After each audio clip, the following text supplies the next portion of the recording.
All right, beautiful people. I hope you guys are having an amazing day. I don't know about you, but there has been so many different things going on, so many changes in the world. And today is a great day for us to just jump on in here with Give It to the People. Now, we do Give It to the People live. And this is typically it's a weekly thing, but we've been switching up some stuff. Sometimes we have two in a week. And we are specifically doing this series in the evening. So if you're watching live, then you know, because we have the Black Biz Summit that's coming up. And this is our big annual event that we do to represent Black-owned businesses, to make sure that they get the tools and resources that they need in order to grow. And so I have a magical guest. And I'm going to tell you why she's magical, because she helps you get to the bag in a different way than some of the other people that we've had on as guests. So for anybody that doesn't know, I'm Chisa Phoenix Brown, and this is the Give It to the People Live. What we do here is we focus on women-owned and BIPOC businesses and the organizations that support them, to shine a light on them, because we believe that that is something that is necessary. And so tonight I have a great guest. Her name is Enovia Bedford. She has a marvelous company called VetDeck. And so she's going to jump on to give us a lot of great information this evening for things that we can use in order to secure sponsorship, but then in order to also grow our businesses with Google, just a little bit of that. So I'm going to bring her on right now. All right, Enovia, how are you, darling? I am well. How are you? I am marvelous. I am so marvelous. So first of all, I want to know, what made you even start a business that helps other people get sponsorship? Like, what was the whole, okay, I'm good at this and I can help other people do it. And you have this whole online platform that helps people to get and secure sponsorship. So I did it in the celebrity realm for a few years. And it's so easy to get sponsorship for celebrities, right? You have a name attached to it. But as I was doing it, we were getting sponsorship for smaller projects. So it would be like independent film companies that were doing smaller films. And I was like, I think I want to do this for the regular schmegular people, because I know how to do it. And it's like, once you get the system down, it's like clockwork, where you know what to say, you know what data to present. And I'm like, the celebrity shouldn't get all of the bags, right? Let me figure out how to do this for regular people. And this was before the rise of the influencer. So I started procuring sponsorships in 2008, 2009. So where I'm dating myself a little bit, but this was, pre-Instagram. So it was a very different ball game then. I remember being able to get working with promoters and being able to get like $20,000 for a party. Hold on one second.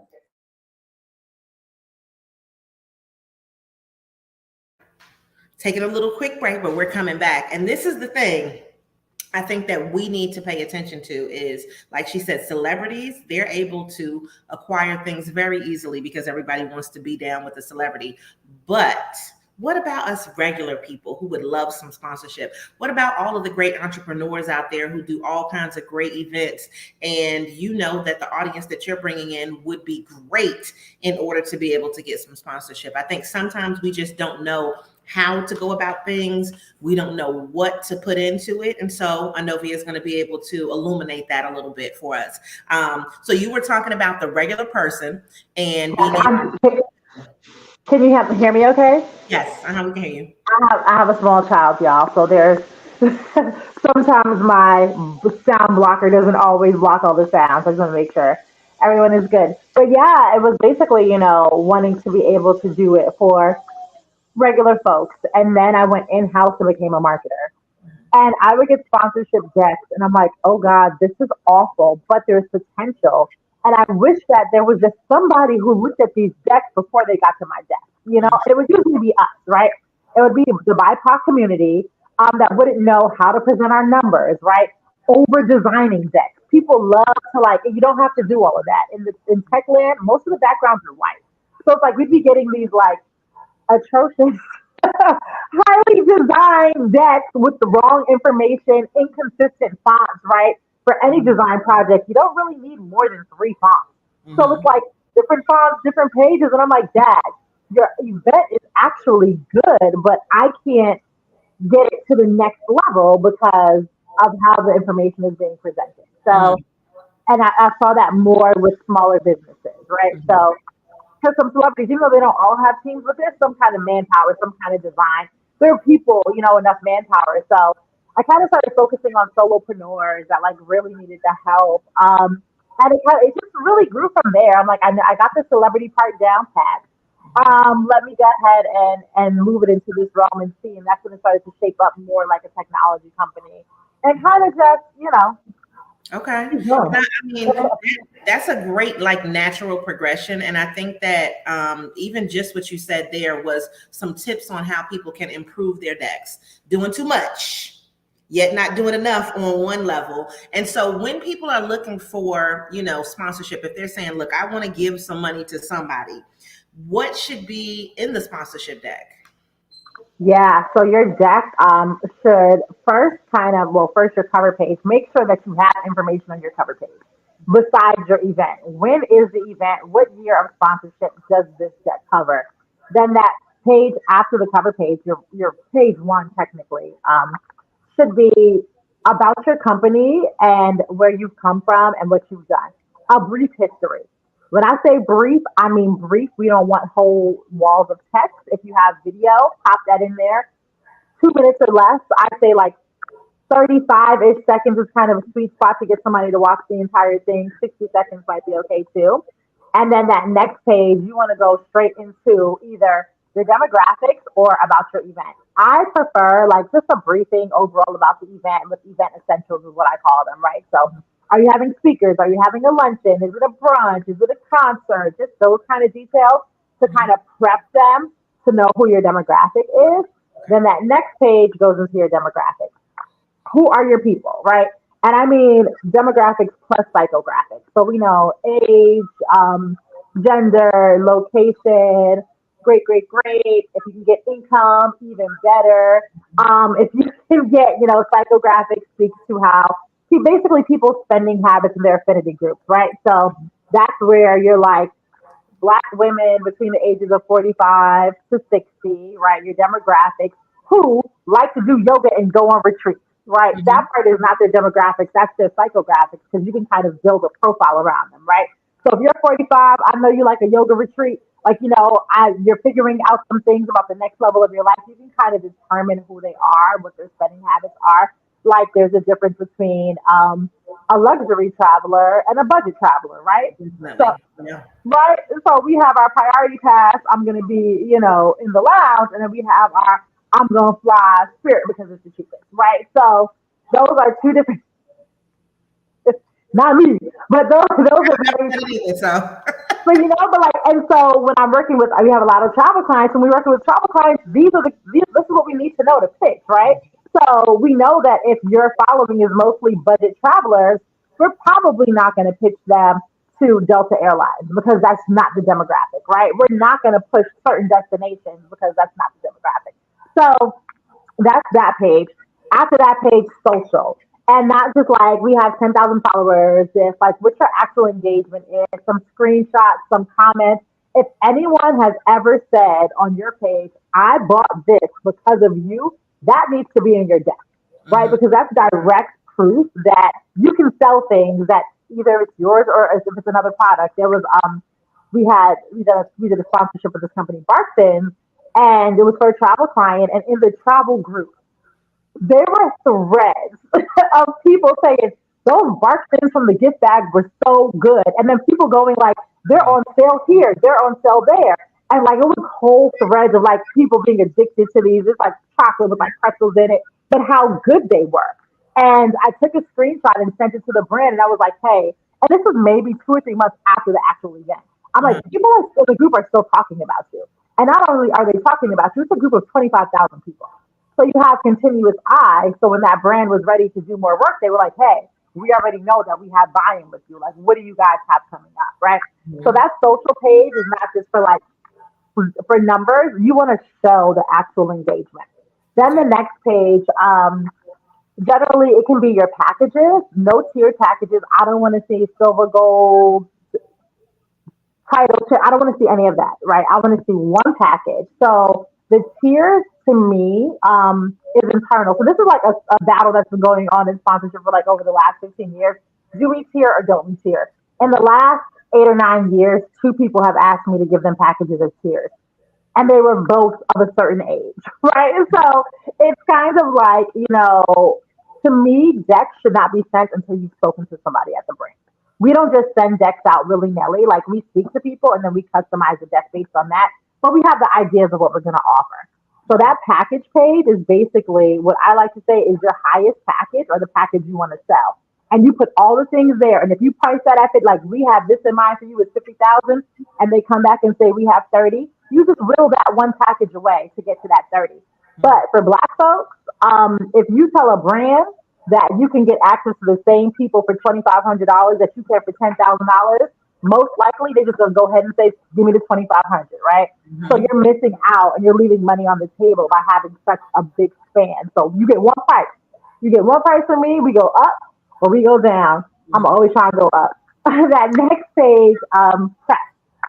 So if you have any press, you definitely want to include that in there. Right now, we're working with a client, and one of the sponsors we're talking to wants press. So, when we said, well, in the press, we can put you in the press release, here's the press coverage already, that piques their interest outside of being able to participate in the event because they really want a good press push right now. Mm-hmm. So if you have press, you want to make sure that the links are on that page, you have screenshots.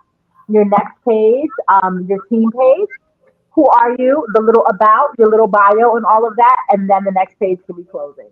So at max, we're looking at 12 pages, at max. I don't want to see 25-page decks. I don't want to see 19-page decks. I don't want to see 17-page decks. Okay? Mm-hmm. 12 pages and under. And then there's like variable pages that can go in depending on what you're working on. Like if you have speakers, right? You want to make sure you have a speaker sheet in there with all of their social media on it. If you had speakers last year that had really good social presence, you want to make sure that that's in there. Okay, I'll say the most is 15 pages. But I don't want to see 25-page decks. It's not necessary. When you think about presenting, if you get another call with the people, you'll probably have 30 to 45 minutes.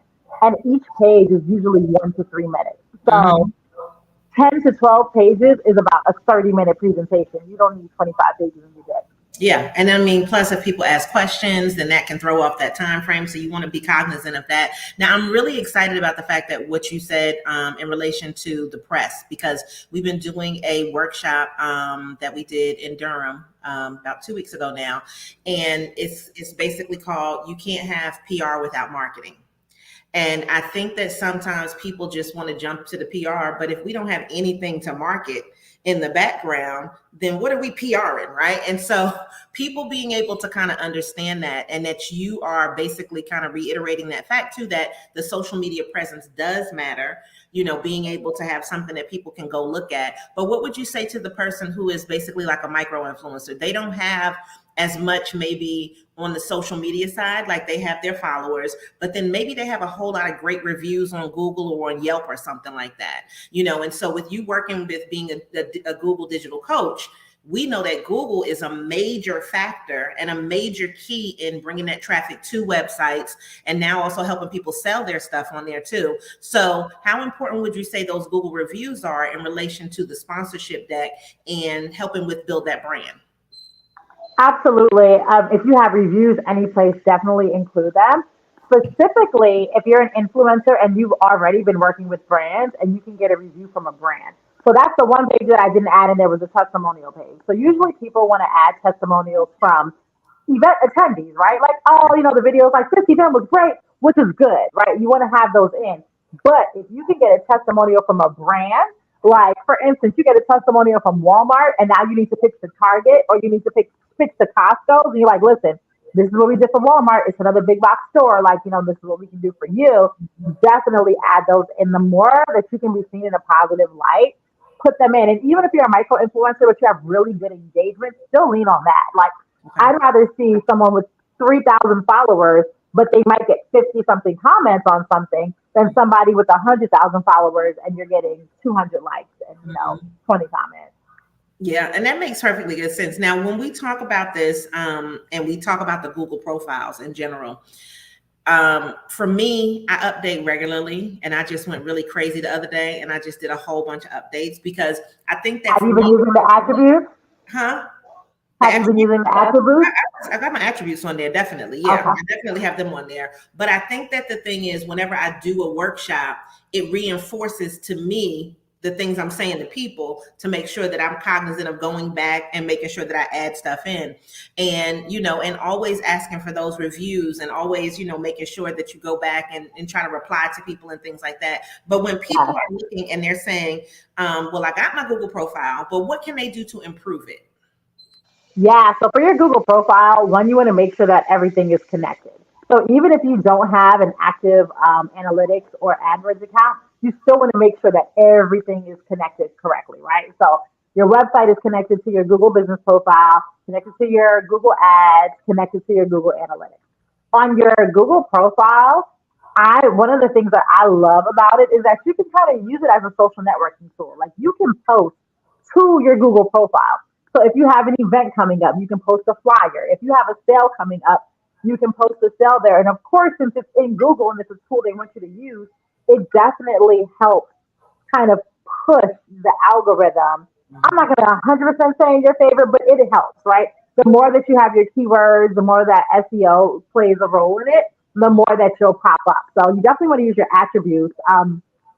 Does have some good attributes on her? So Google released the attributes, I think maybe 3 years ago, and it's everything from woman-owned business to veteran-owned business. So you basically get these little badges that you can Mhm. put on your profile that signify if you have wheelchair access, and it's great because especially for like we're still in Black Business Month, right? So for Black Business Month, if people are looking specifically to shop with Black businesses, and you have that Google attribute on your business profile, you'll come up, right? So you want to make sure you're using that.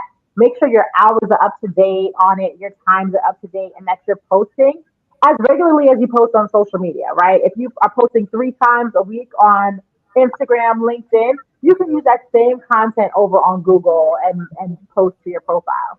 Yeah, and I don't think people look at it like that. So for me, I'm like, okay, well, what haven't I posted in a while? And I like the fact that they have it kind of delineated so that this way you're like, okay, well, is this just pictures?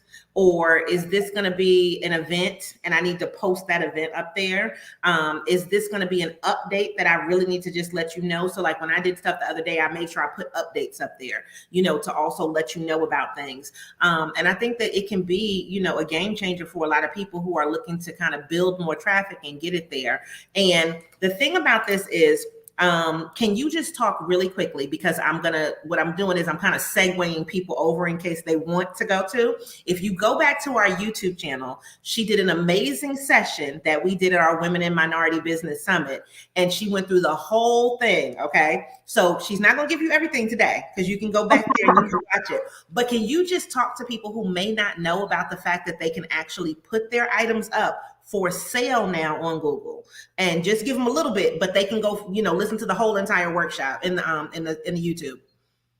Yeah, so if you want to test product, Google is the perfect place to test it. So you can basically open up a Google store. Of course, you need like Stripe or WooCommerce or something to connect it to on the back end. But the same way that you would post pictures on your Shopify, it also merges with Shopify. The same way that you would post pictures and put a price to it, you can do the exact same thing on Google. And so you know how like when you're searching for something, say right now my kid, he's 6 and he's getting into sneakers, right? So he wants the Air Max with the bubble. And I'm like, okay, fine. So That's I a know new you were speaking ahead 2 weeks. And I'm like,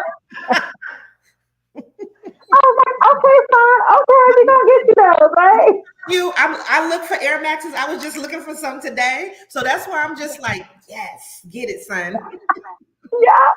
He's like, that's what he wants to back to school. Mhm. So, of course, I go to Google. I put in shopping, Nike boy sneakers, and then I hit that shopping tab. And when you hit that shopping tab, usually at the top, you'll see those ads, but then underneath it, you'll see all the places that have the deals, right?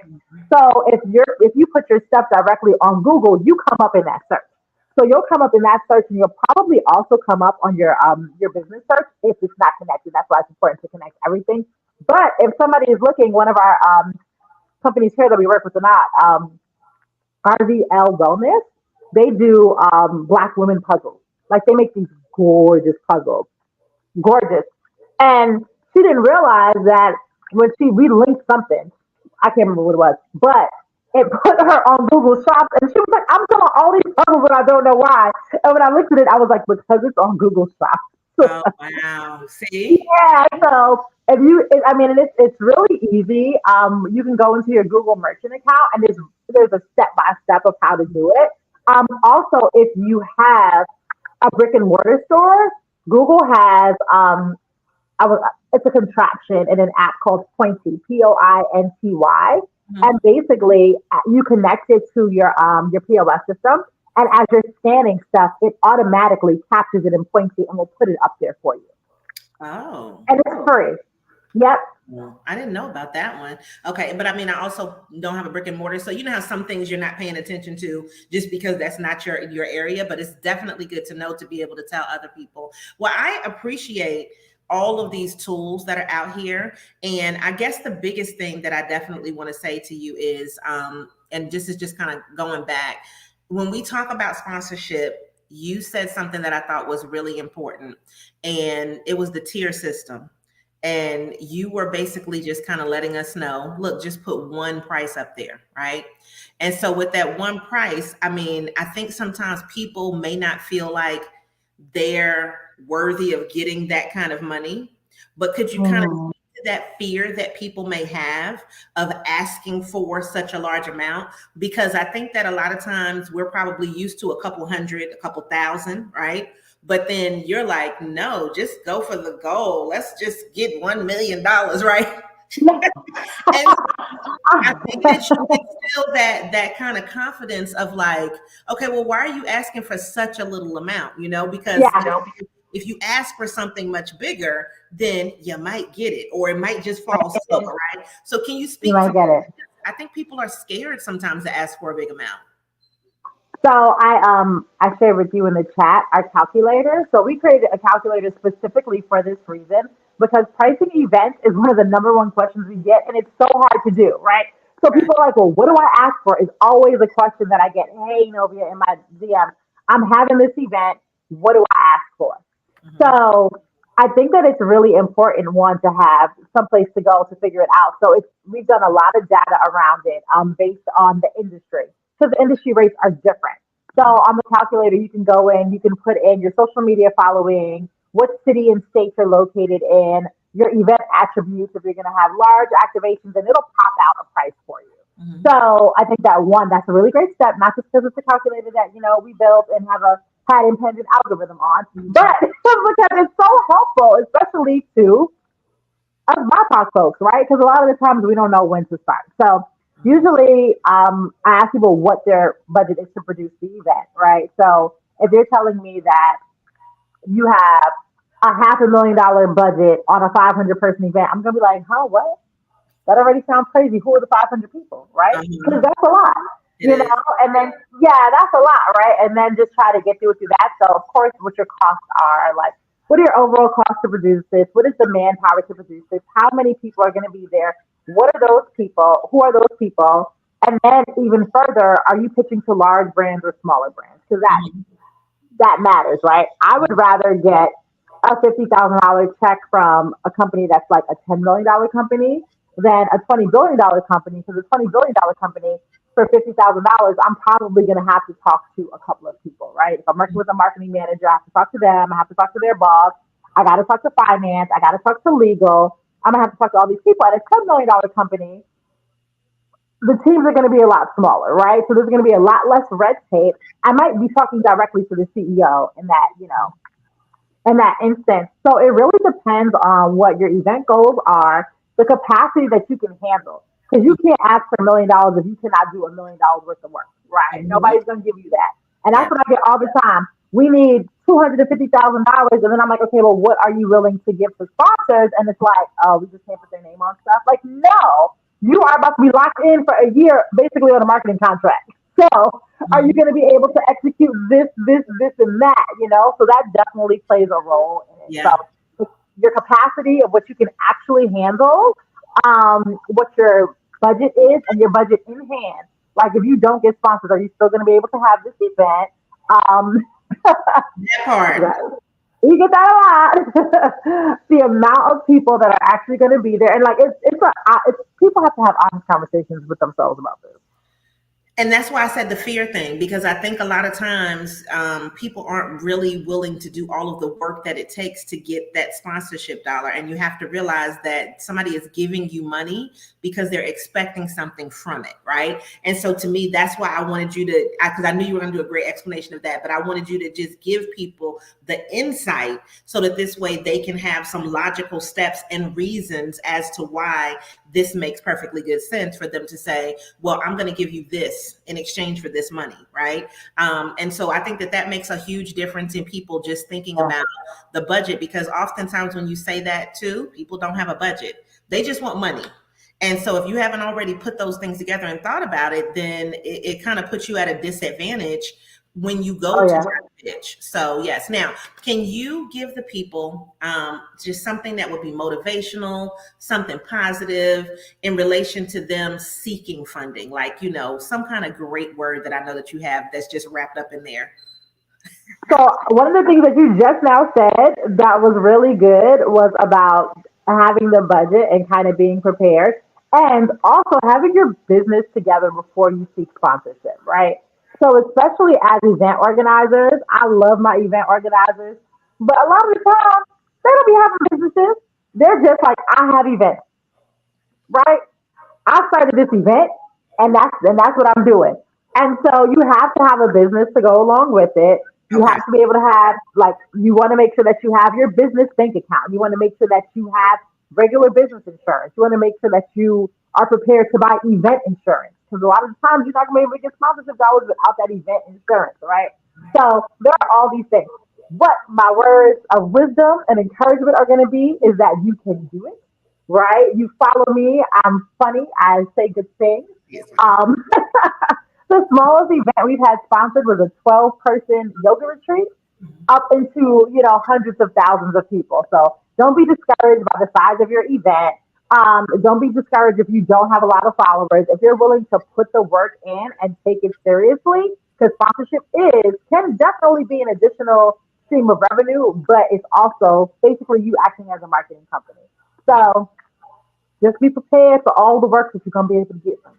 No, okay, that's what I needed. That's what people needed to hear tonight. I'm trying to tell you, and you inspire me, because I'm just like, the things that you're good at, and then when you find somebody that complements the things that you're not necessarily good at, or that you could be good at, but you want to be better at, it's always like this just inspiring thing. And so I just love that, because everybody knows we love to get money over here. But I know that the next level requires that sponsorship, right? Because as small businesses, we often go after the things that we know that we can do. And you use my favorite word, which is capacity.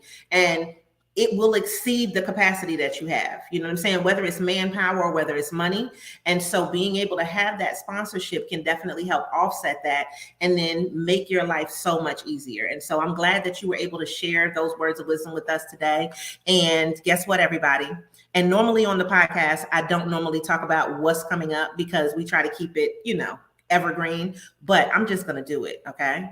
Next week, you'll get to see Enovia. Wow. Okay. So she's going to be in Durham at the Black Biz Summit August 25th. So you'll get to see her. You'll get to talk to her. She's going to be talking about some cybersecurity stuff, because it's all different facets to business. So you'll get to meet her in person.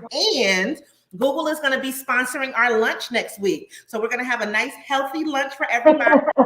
See, so this is how we introduce that, right? And so with the sponsorship, the marketing, the PR, all of that, it all comes together. And so we just really wanted to put this together tonight to prep you, to get you ready for next week. And we are close to 200, which was my goal, registrants. And so I think we were like at 185 today. So I wanted 200 registrants. So by the time we get to next week, we'll have our 200. But I'm excited to see you. And I'm excited too. Yes. Are we saying what I'm talking about, or no, we're not saying what I'm talking Oh, about? The cybersecurity. You're doing cybersecurity next week. Cybersecurity. Yes, yes, yes. Yes. So everybody, thank you guys for joining us live. We appreciate it. I see we got some couple of people on, and then everybody that's watching on the replay, you can still feel free to leave comments if you want to. And then we go in and we check those and we reply. If you like the information, then definitely come out and see us next week. And definitely follow Enovia. She's got all of her contact information up there, and it'll also be listed underneath the video once it's finished. All right. So Enovia, thank you so much for being on this evening. Yeah. Appreciate you. And everybody else, make sure you always show up and show out and continue to give it to the people. Bye, guys.